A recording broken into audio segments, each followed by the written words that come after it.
Hello students, today we will start a new topic,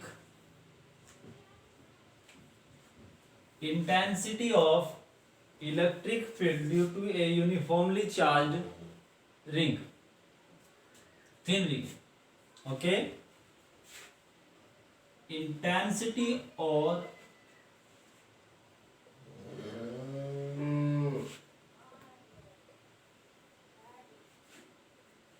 strength of electric field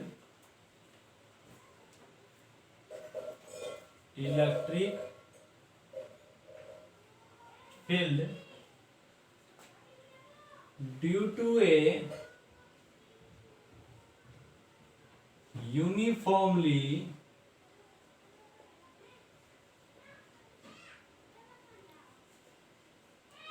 uniformly charged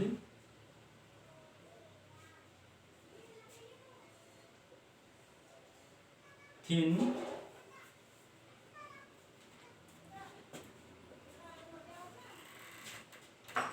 ring. Okay देखिए, आज हम जो है intensity of electric field को find करेंगे एक ऐसे सिस्टम के लिए जो यूनिफॉर्मली चार्ज थिन रिंग है, ठीक है ना।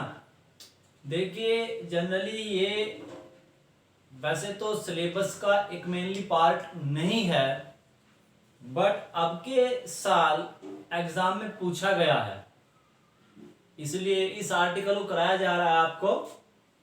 ओके, बेसिकली एक प्रॉब्लम है, आप प्रॉब्लम समझ लीजिए जिसे आपको यहाँ पर सॉल्व करना है।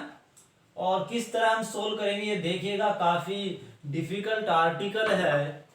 और यदि आप इस आर्टिकल को अच्छे समझ लेते हैं तो मुझे लगता है कि इस चैप्टर के बाकी और आर्टिकल्स काफी इजी हो जाएंगे, क्योंकि यहाँ पर आप देखिए, मैंने आपको पहले ही बताया था कि इंटेंसिटी ऑफ इलेक्ट्रिक फील्ड एक वेक्टर क्वांटिटी है, और यदि किसी पॉइंट पर more than one vector quantity exist करती है तो उनका रिजल्टेंट आपको सिंपल एडिशन से नहीं मिलेगा, अलजेब्रिक रूल से नहीं मिलेगा।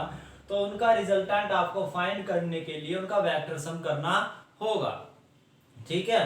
तो यहाँ पर देखिए, इसके लिए हम कुछ मैथमेटिकल टूल यूज करेंगे। पहले उन्हें रिवाइज कर देते हैं, रिमाइंड करा देते हैं आपको। वेक्टर अलजेब्रा में आपने पढ़ा होगा 11वीं क्लास में फिजिक्स में। तो यहाँ पर पहले उन्हें देखते हैं और उसके बाद इस टॉपिक को स्टडी करेंगे। तो आप नोट में लिख लीजिएगा इन पॉइंट्स को। Note number 1, okay, node first. तो देखिए, जो मैं आपको यहाँ बताऊंगा ये जनरल होगा वेक्टर क्वांटिटीज के लिए। सबसे पहले हम देखते हैं कि यदि कोई फिजिकल वेक्टर क्वांटिटी किसी पॉइंट पर, ये मान लीजिए आपकी कोई वेक्टर क्वांटिटी ए है, ओके, और ये वेक्टर क्वांटिटी आपकी इस हॉरिजॉन्टल एक्सिस से थीटा एंगल पर डायरेक्टेड है, तब उस कंडीशन में हम यहां पर क्या करते हैं, इसे टू डायरेक्शंस में रिजोल्व करते हैं, हॉरिजॉन्टल एंड वर्टिकल डायरेक्शन। तो आपको क्या करना है कि इसके जो हॉरिजॉन्टल और वर्टिकल कंपोनेंट है वो लिखने हैं। तो इसका जो हॉरिजॉन्टल कंपोनेंट होगा वो आपको पता है, आपने प्रोजेक्टाइल मोशन में स्टडी किया था, ए कोस थीटा। और जो इसका वर्टिकल कंपोनेंट है वो आपका हो जाता है ए साइन थीटा, ओके। तो यहां पर देखिए, नोट नंबर फर्स्ट ये आप नोट कर लीजिएगा, हॉरिजॉन्टल कंपोनेंट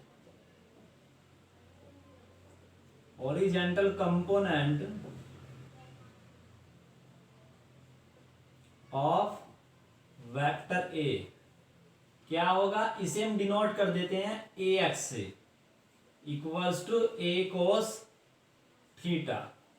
ये बात कर रहे हैं मैग्नीट्यूड की ओनली, ओके। डायरेक्शन आपके अलोंग पॉजिटिव एक्स एक्सिस है। एंड सेकंड इज वर्टिकल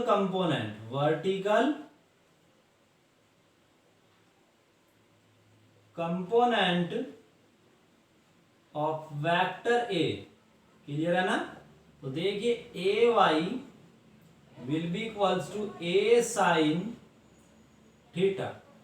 ये भी क्या है आपका मैग्नीट्यूड है, डायरेक्शन आपकी अलोंग वाई एक्सिस है। क्लियर है ना, यहां तक क्लियर है। अब आप देखिए नोट नंबर सेकंड, ठीक है। अब नोट नंबर सेकंड क्या है आपका कि यदि आपके two vector quantities, suppose this vector A and this is vector b, any vector b, and the angle between them is theta। Clear ना। अब आप देखिए मान लीजिए इसका रिजल्टेंट जो वेक्टर है वो क्या है, vector r। Then what is the magnitude of resultant vector r। तो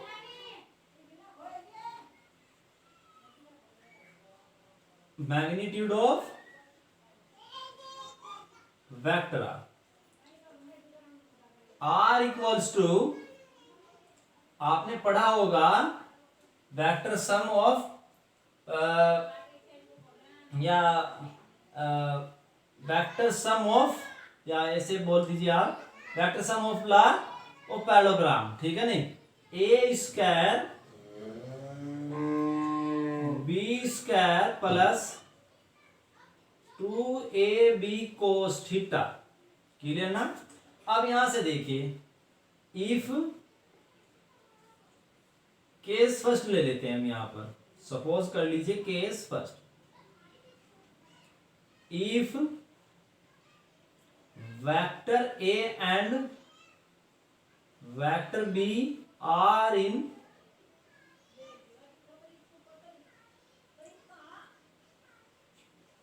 सेम डायरेक्शन, देन क्या होगा इस कंडीशन में कि आपका vector A B C direction में होगा और वेक्टर बी भी आपका इसी डायरेक्शन में होगा। That is theta equals to 0, because in that condition angle between vector A and vector B is 0, but we know very well about this, cos 0 is equal to 1, so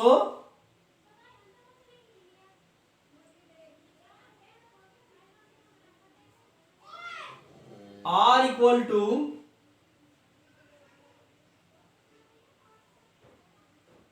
a square b square 2ab, and this is the whole square of a plus b, and the whole square of a plus b cancel out by the square root, and this is equal to a plus b। okay, that means we can say that if the two vectors are in same direction, then the resultant value of that vectors will be the simple sum of that vectors। okay, remember this point। okay, यदि आपके दो या दो से अधिक vector same direction में हो तो उस कंडीशन में उनका रिजल्टेंट उन्हें ऐड करने पर आपको मिलेगा। ओके, आई थिंक क्लियर हो गया होगा आपको। चलिए अब आप देखिए केस सेकंड। केस सेकंड क्या नोट करते हैं,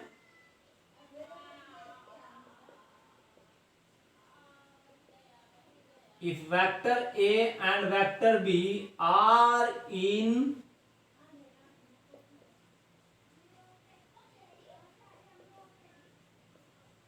opposite direction, then that is vector A in this direction and suppose vector B is in direct direction, then angle this will be theta is equal to 180 degree।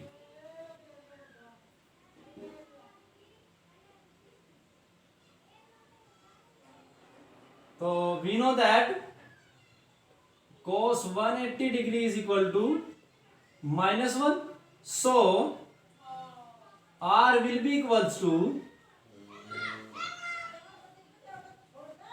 a square plus b square minus 2 A B and which is equal to A minus B mod. ठीक है, mode लगा दीजिए आप। मतलब ये हुआ कि आपकी जो वैल्यू होगी वो उन्हें सब्ट्रैक्ट करने पर मिलेगी। ग्रेटर वैल्यू में से आपको स्मॉलर वैल्यू सब्ट्रैक्ट करनी है, तो उससे आपको क्या मिलेगा, इनका रिजल्टेंट मिल जाएगा। तो 2 पॉइंट आपको हमेशा याद रखने हैं जो स्पेशल है यहाँ पर, कि if any two vectors are in some direction then the resultant value will be given by the sum of that vectors, and if the two vectors are in opposite direction then the resultant vector will be equal to the difference of that vectors. Okay, so these 2 points are very important to calculate vector quantities. Okay, here electric field is a vector quantity, so remember these points as okay. So in this unit we study all about vector quantities, so it is required to you that remember these points. Okay, so now comes out here and note these points in your notebook. Okay, now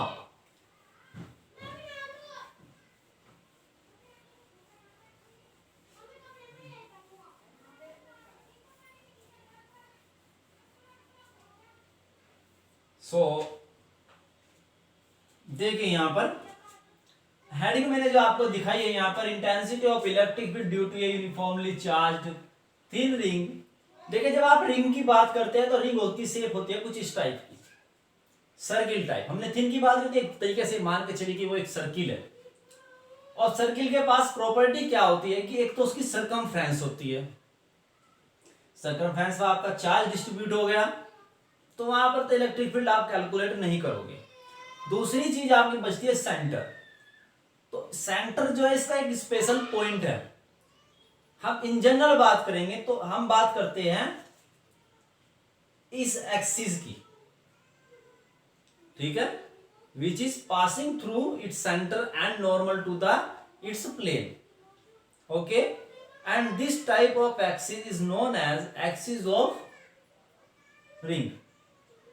So here we calculate the intensity of electric field at any point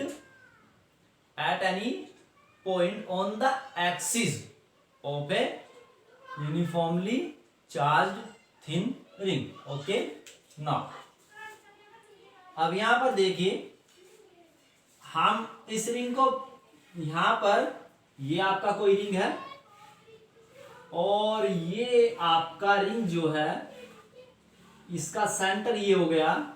इसकी radius consider कर लीजिए कि इसकी जो radius है वो कितनी है आपकी ए, और अब चार्ज यूनिफॉर्मली इसकी सरफेस पर इस प्रकार डिस्ट्रीब्यूटेड है।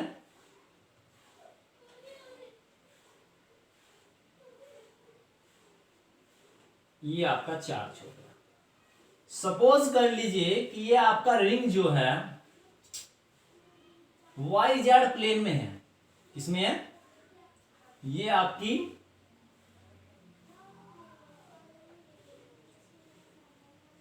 वाई एक्सिस है और ये आपकी जेड एक्सिस है। क्लियर है ना? और ये हो गया इसका centre O. That X axis will be its axis. Okay, so let us consider total charge distributed over the boundary of this ring is capital small q. Now see here, we draw a circle in that form in yz plane. This is the center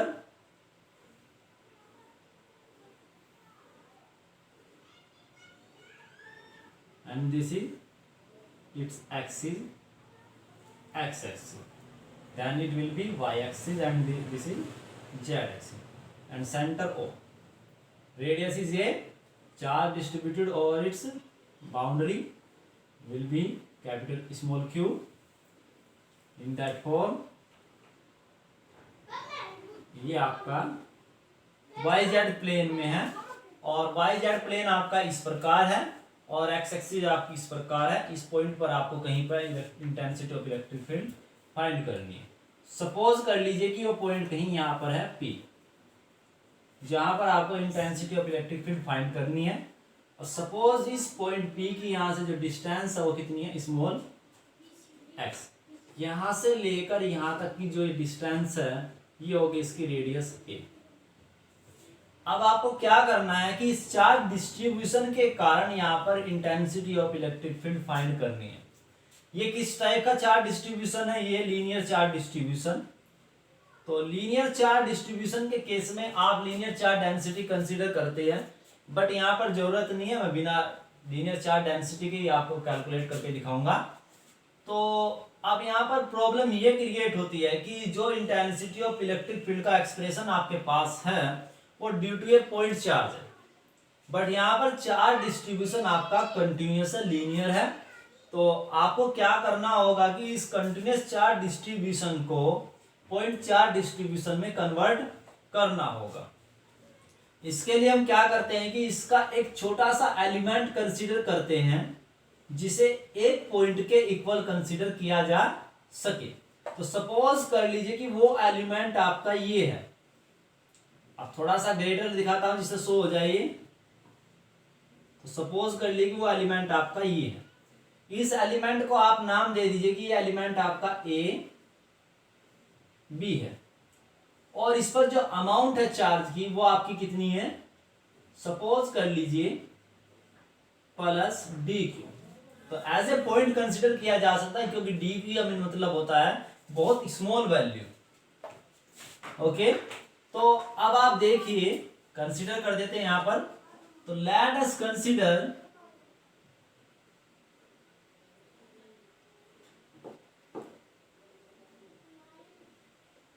consider a uniformly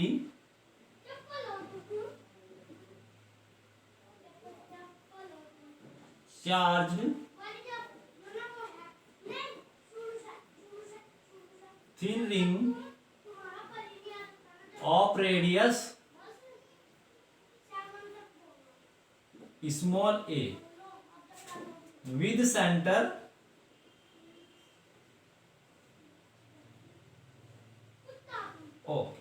okay.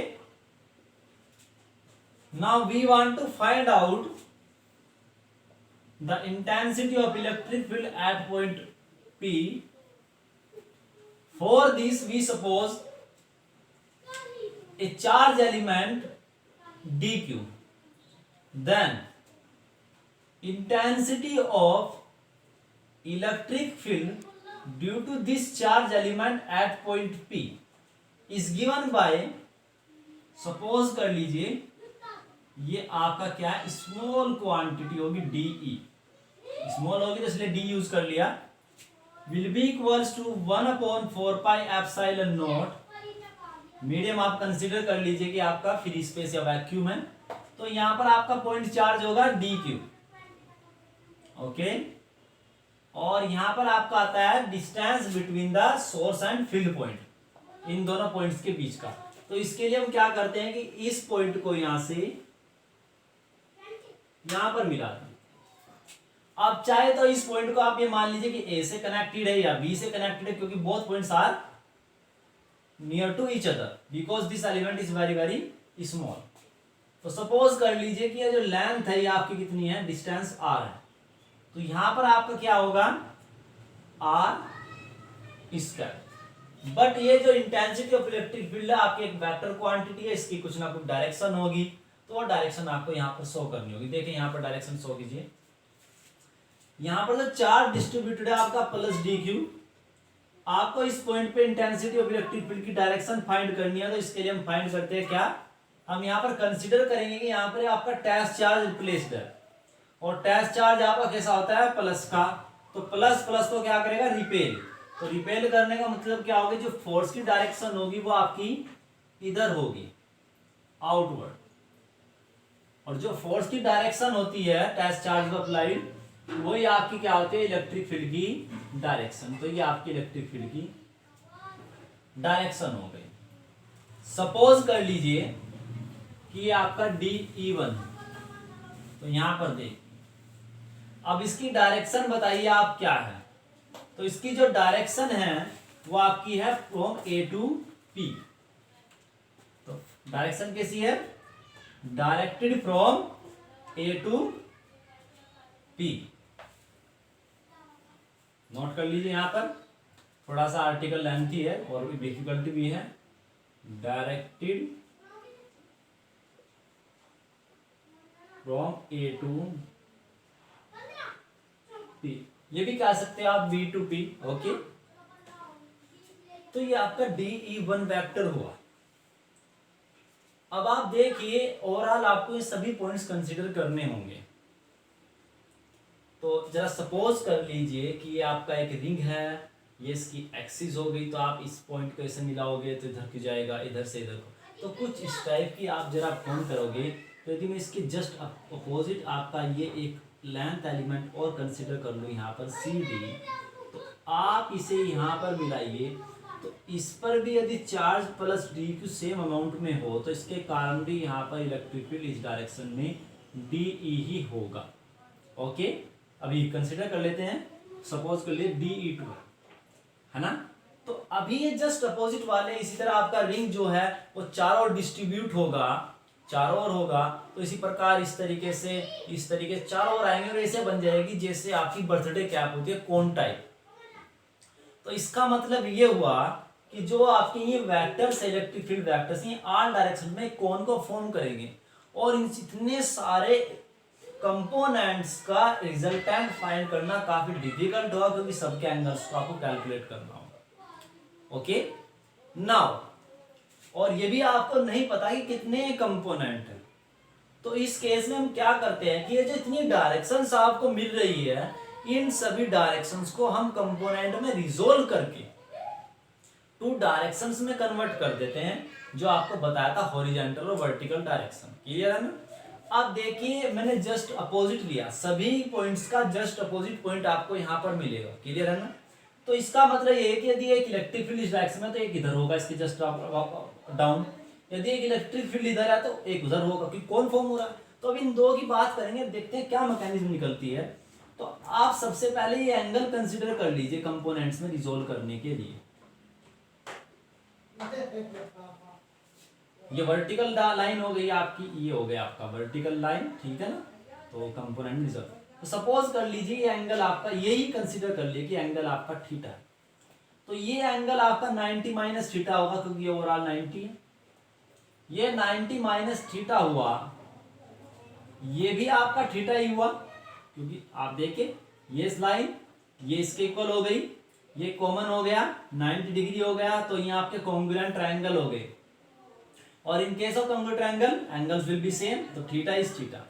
अब आप देखिए line आपकी इधर गई, ये आपकी line इधर गई, ये वर्टिकल अपोजिट एंगल हो गया ना थीटा, देखिए है ना, ये थीटा, तो ये भी आपका क्या हुआ। अब आप कंपोनेंट्स में रिजोल्व कर सकते हैं। तो इधर देखिए आपका हॉरिजॉन्टल कंपोनेंट आपको मिल जाएगा, ये देखिए हॉरिजॉन्टल कंपोनेंट इधर आपको क्या मिलेगा, DE2 cos थीटा, इधर से क्या मिलेगा DE1 cos theta.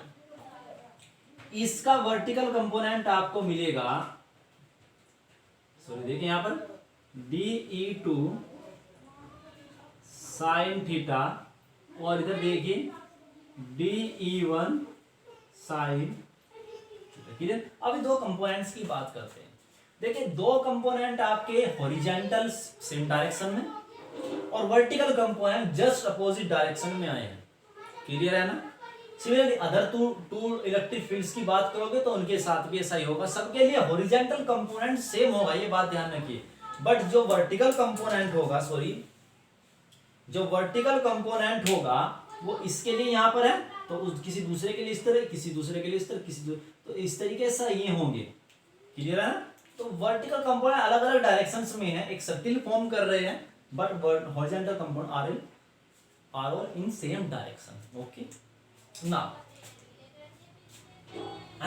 Intensity of electric field due to this length element, है ना, ये चार्ज एलिमेंट लिख दीजिए यहाँ पर लिख देता हूं, ऊपर से हटा दीजिए, ठीक है ना। Intensity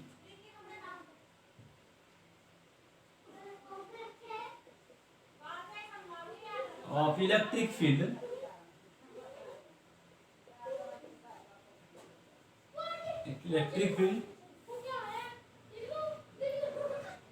due to charge element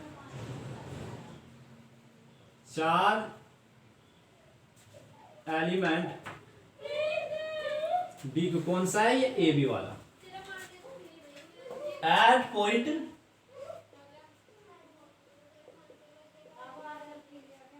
Ps, clear है। इसे कह दीजिए equation number. Now from equation second, sorry for this, similarly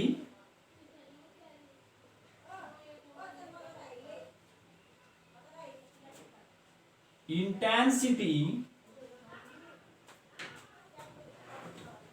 of electric field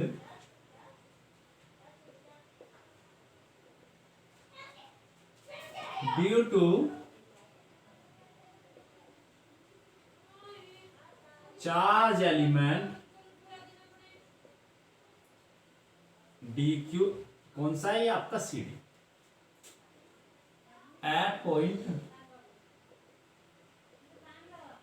is dE2 equals to 1/4 pi epsilon naught and dQ by separation is same r square and directed, यहां पर देखिए जरा note करिए, directed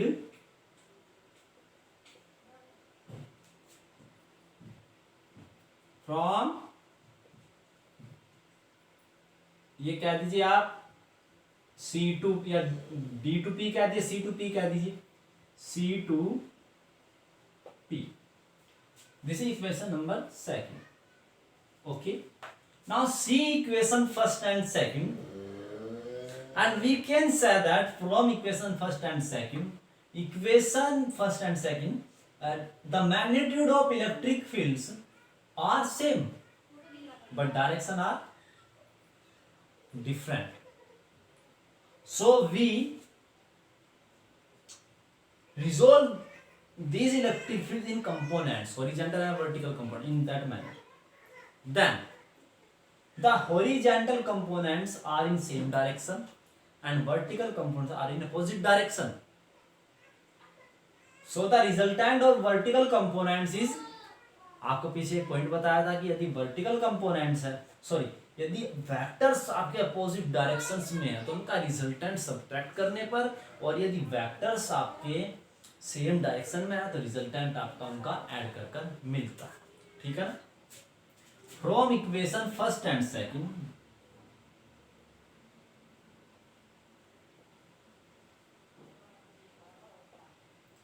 DE1 equals to DE2, okay, and equals to 1/4 pi epsilon naught dq by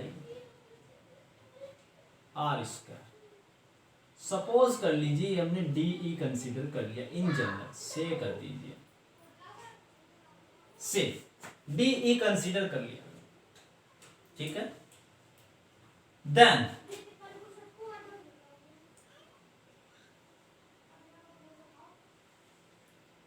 the resultant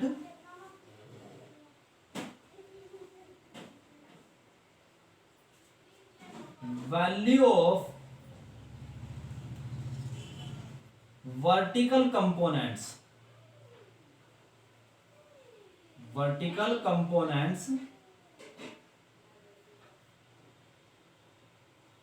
ऐसे कर दीजिए,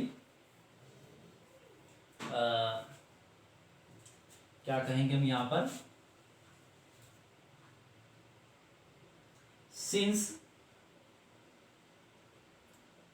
the vertical components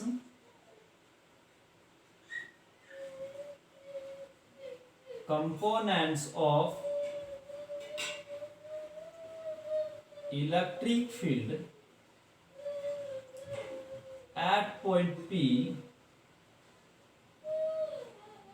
due to, है ना, आर इन अपोजिट डायरेक्शंस, ठीक है, and same in magnitude. Okay, so the vertical components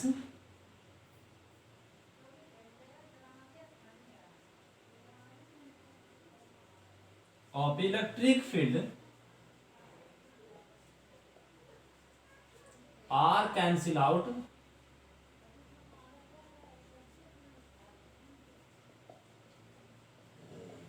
each other, ठीक है ना, so the resultant electric field due to vertical components is 0, ठीक है। तो आप देखिए कि वर्टिकल कंपोनेंट तो कैंसिल आउट हो गए एक दूसरे से, तो रिजल्टेंट इलेक्ट्रिक फील्ड पर इस वर्टिकल कंपोनेंट का कोई इफेक्ट नहीं पड़ेगा। So the resultant electric field due to this uniformly charged ring at point B will be equal to the sum of all horizontal components of the electric fields. Okay, now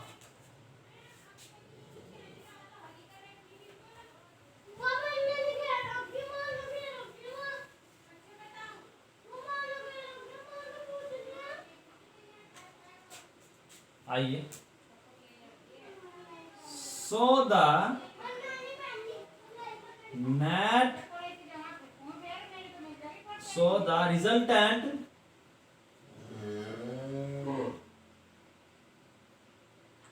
electric field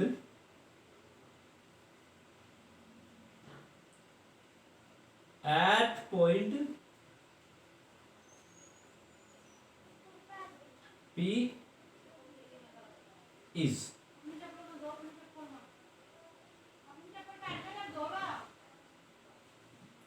DE1 cos theta plus DE2 cos theta and plus and so on, आगे तक जाएंगे। और आपको पता है कि जब आप इन स्मॉल एलिमेंट्स की बात करते हैं तो ऐड करने के लिए, कंटिन्यूस एलिमेंट्स को ऐड करने के लिए हम इंटीग्रेशन का यूज करते हैं।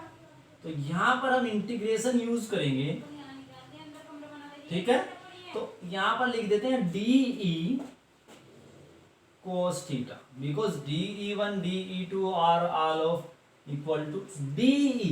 Okay, take here single term. Now here put the value of DE. D is equal to 1 upon 4 pi epsilon naught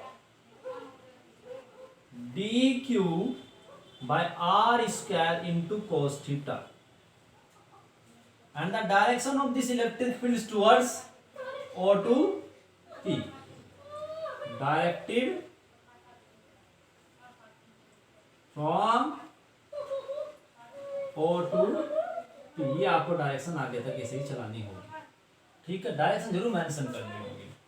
अब आपको कैलकुलेट करनी है वैल्यू किसकी, cos theta की। Now see here in this triangle the value of cos theta is equal to base upon hypotenuse, and base is equal to x and hypotenuse is equal to r.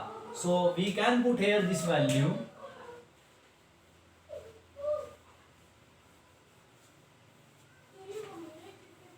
देखिए यहां पर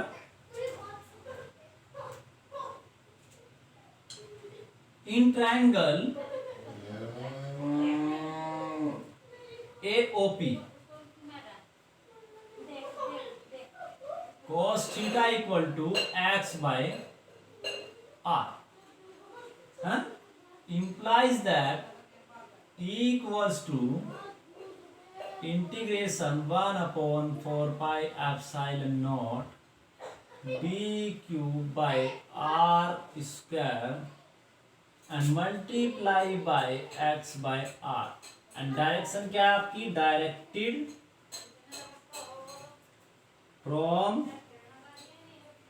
O to P और towards right. Now check here the constants. Okay, 1/4 pi epsilon naught is independent from this charge element, that is constant, and r is also constant for each element. If charge element is here, r is r, and if charge element is here, r is r, क्योंकि latent height is same of a cone and x is also constant, so we can take out of the integral of these all terms.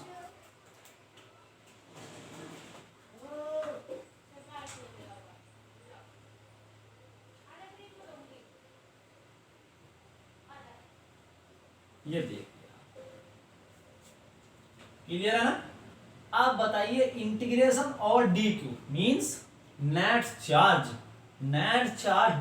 Distributed over this ring and the total charge is equal to small q, so we can take here small q in that place.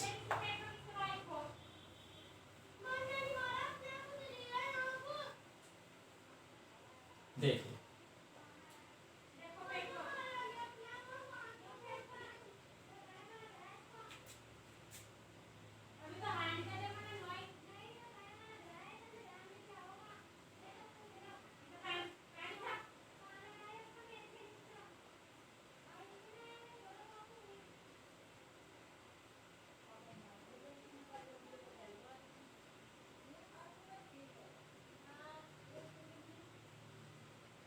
Clear है ना। अब आप बताइए कि are की value क्या है। थोड़ा सा डिफरेंट आर्टिकल है बट मैंने बहुत शॉर्ट करने की कोशिश की है जिससे आपको प्रॉब्लम ना हो, according to CBSE. Okay, now here see, this is a right angle triangle, so using Pythagoras theorem, r square will be equals to x square, a square plus x square, that is r equals to a square plus x square to the power 1/2. Put here this value, 1/4 pi epsilon naught qx divided by a square plus x square to the power 3/2, and direction is this. So this is the required expression for intensity of electric field at point P. Okay, and now see here carefully, because this expression is very important on the point of mathematics. Okay, see,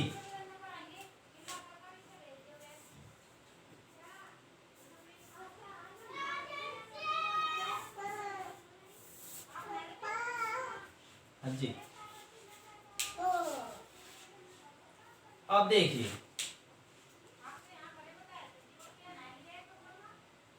as x tends to infinity, जैसे जैसे x infinity की ओर जाएगा तो simple है कि इसकी intensity आपकी week होती चली जाएगी।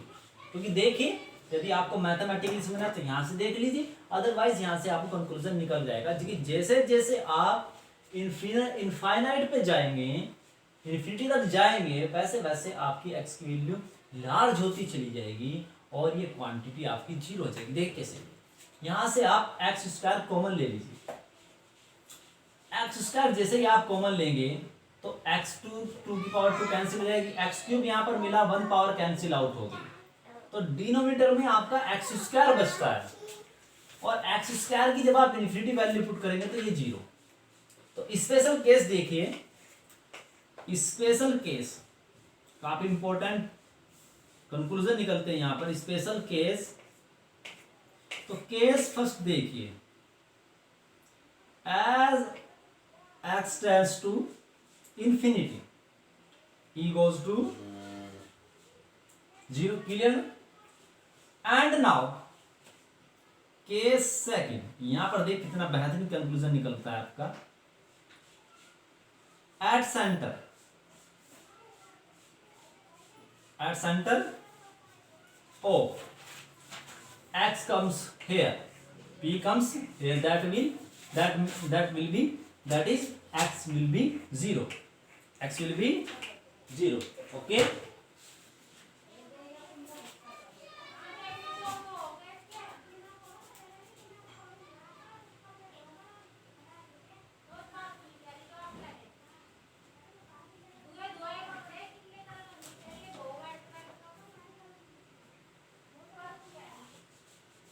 X will be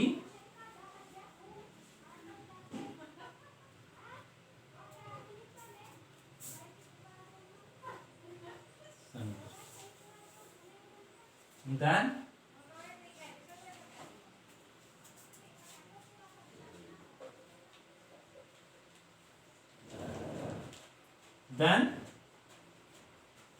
put here 0 and square plus 0, this will be a positive quantity, and put here 0, so total overall value is 0.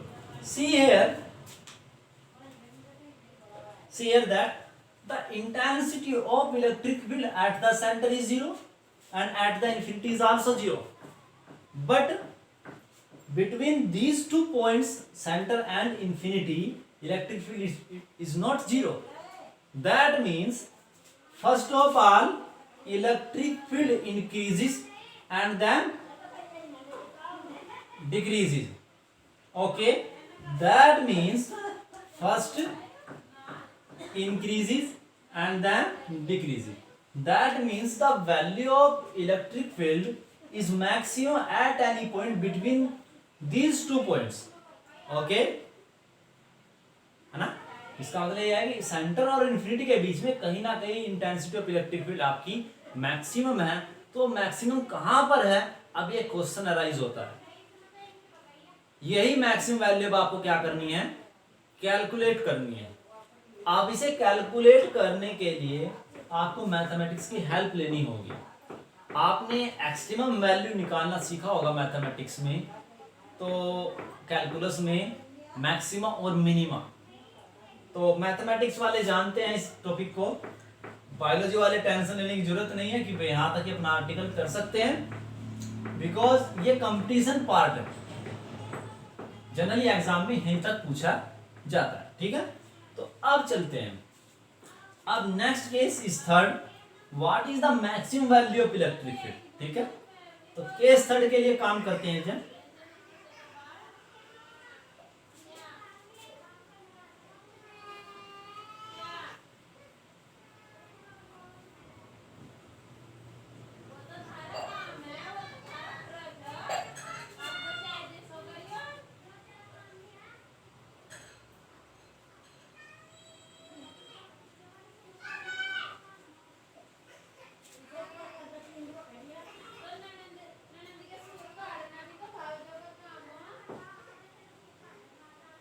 for maximum value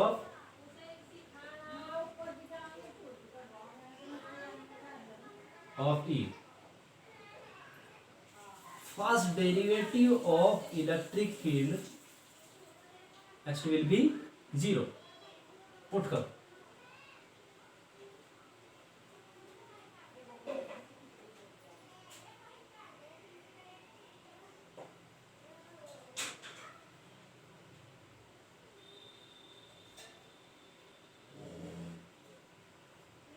clear है ना। अब देखिए कांस्टेंट टर्म ये है आपकी, इसे ले लीजिए बाहर, ये तो आपकी बाहर हो जाएगी।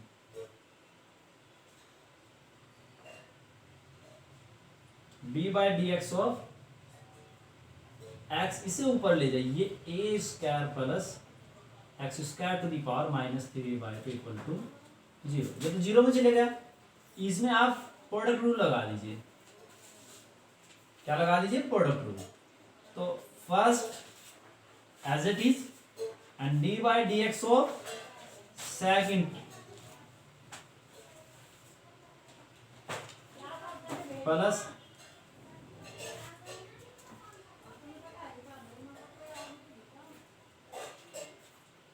dx of x equal to 0, ये तो 0 में चली गई। अब आप इसमें प्रोडक्ट रूल लगाइए, मल्टीप्लाई बाय पावर शुरू में आ जाएगी आपकी -3/2 और एक पावर इसकी क्या हो जाएगी, कम हो जाएगी, तो ये बन जाएगा -5/2 और इसका अगेन डिफरेंशिएशन करना होगा आपको, तो ये बन जाएगा 2x ए स्क्वायर का 0 के कांस्टेंट प्लस यहाँ पर आपको मिलेगा A square plus x square to the power -3/2 और x का होता है 1 इक्वल टू 0, क्योंकि आपने पढ़ा है फॉर्मूला b/dx इज इक्वल और x to the power n is equal to nx to the power n-1। अब आप देखिए इसे डिफरेंशिएट कर दिया ना आपने, अब इसे सिंप्लीफाई करना है आपको, तो सिंप्लीफाई करिए जरा। तो सिंप्लीफाई करने पर यहां से आप देखिए 2 से 2 कैंसिल आउट हो गया आपका, तो ये आपका बन गया यहां पर -3x²।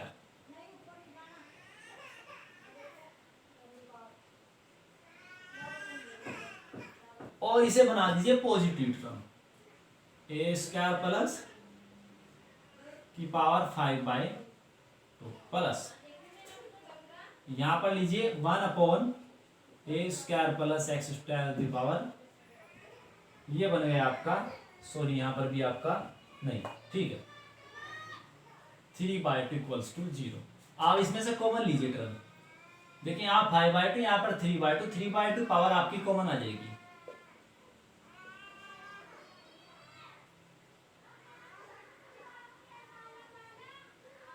यहां पर आपकी कितनी बचेगी, 3/2 माइनस करोगे तो आपका बचेगा 2/2, that is mean 1 power A square plus x square plus 1 equals, ये तो आपका 0 में चले गया। और यहाँ पर आप क्या करिए, एलसीएम भी ले लीजिए, तो एलसीएम लेने के बाद आपको यहाँ पर मिलेगा A square plus x square equals to 0, सारी टर्म डिनोमिनेटर की क्या चली जाएगी 0, ये आपको मिल गया A square minus 2x² equals to 0। Now, नाउ अब यहां पर क्या कीजिए, आप इस वैल्यू को, ये बनेगा आपका x² is equal to a²/2, that means x will be equals to plus minus a/√2। देखिए प्लस साइन शो करता है कि टुवर्ड्स राइट और निगेटिव साइन शो करता है towards left, okay, of the ring. तो दैट मीन्स आपका जो इलेक्ट्रिक फील्ड है वो लेफ्ट में भी मैक्सिमम होगा और राइट में, बट x इक्वल टू इतनी डिस्टेंस पर, एक है radius of the ring, that means radius का जो 1/√2 पार्ट है उस पॉइंट पर आपको intensity of electric field on both sides maximum मिलेगी। क्लियर है ना? अब आप यदि कैलकुलेट करना चाहते हैं मैक्सिमम इलेक्ट्रिक फील्ड तो कैलकुलेट कर सकते हैं। तो देखिए E maximum will be equal to, तो ये कितना होगा, पुट कर दीजिए value 1/4πε0 q into x, x is a/√2 divided by a² plus x², that means a²/2 to the power 3/2 and this will be 1/4πε0 q a√2 नीचे आ गया आपका ये, और यहां पर आप देखिए 2 1 जा 2 और ये +1 3 का आप ले लीजिए ये, तो इसे लिख सकते हैं हम 3√3 एंड स्क्वायर कैंसिल हो जाएगा, दैट मीन्स a⁻3। ओके, और जब आपने एलसीएम लिया तो वो 2 में रहा, तो 2⁻3/2 मीन्स 2 इंटू √2 से √2 आपका कैंसिल आउट हो जाएगा, इस 2 से 4 कैंसिल आउट हो जाएगा, तो ये आपको आई थिंक वैल्यू मिलती है QA डिवाइडेड बाय 2 3 जा 6 √3 पाई ε0, ए भी कैंसिल आउट हो गया आपका a²। This is maximum value of intensity of electric field. Clear है ना? और रही इसके वेरिएशन की बात, तो वेरिएशन भी नोट कर लेते हैं यहाँ पर ग्राफिकली कैसा होगा। तो वेरिएशन देखिए जरा ग्राफ का कैसा होगा।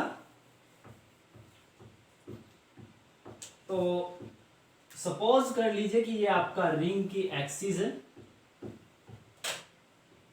Sorry for this marker is has gone,